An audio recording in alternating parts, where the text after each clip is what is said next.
Hello folks, I pulled the steering wheel off to do a little bit of work, but I also managed to hook up the horn. You don't need a spring, you don't need anything between here and here, you can just have it on there, and then when you press, the horn will go off. You just have it wired from there to that terminal there, and you have a working horn. Now, if you want to direct the horn to whichever, wherever you're comfortable about hitting it, you have these terminals here in copper that actually correspond with the ones in here. And if you put electrical tape over the other ones, because if you have all of them open and then put it on there, the horn will go crazy, because for some strange reason it automatically touches with this bottom one, even though you should be allowed to push that down. So I'm going to leave this one off because that's where I mostly do all my horn hitting. You know, it's like right here. So I'm going to put this on now. I also got two new bolts that go in here. And yeah, I got it working. Now for the special party piece. I redid the leather on the steering wheel. The blue is designed to go with the blue in the car. There's not enough blue. Now, since I changed this, and this looks all nice, I think we need to do something about that horn. So now, if you look down here, you don't see a damn thing.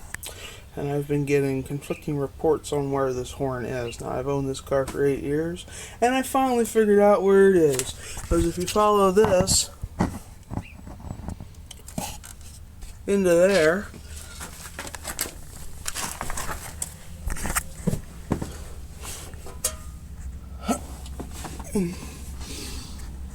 there's the horn, and it's held on by a 12mm bolt. And here's what the original horn looks like. Look at that, it has silver overspray. That proves to me that I've always known that this car had a crappy respray at one point in its life, and this just confirmed it. What we're going to replace this with is these. These are Lexus LS400 horns. We do have an issue though. See that? The factory horn is a 2-wire system. And the LS400s, just like all of the modern Toyotas, they're all single wire. So I have to convert the 2-wire system to the single wire system. And that's where this comes in. This is a 25 amp relay by Hella and a $299 pigtail. And I will be showing wiring details that a friend made, Ken.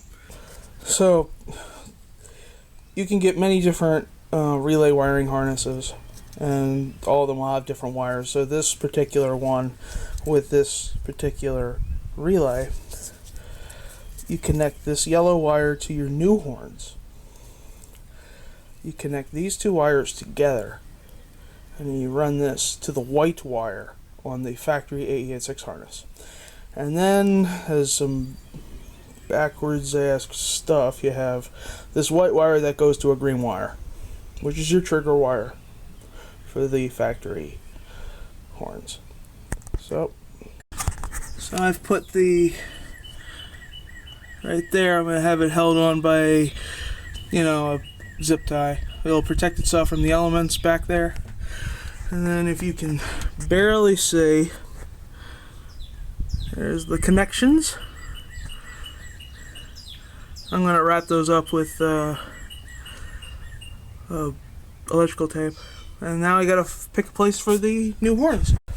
So where I'm going to mount these is, there's a factory hole down there which you can actually see right there.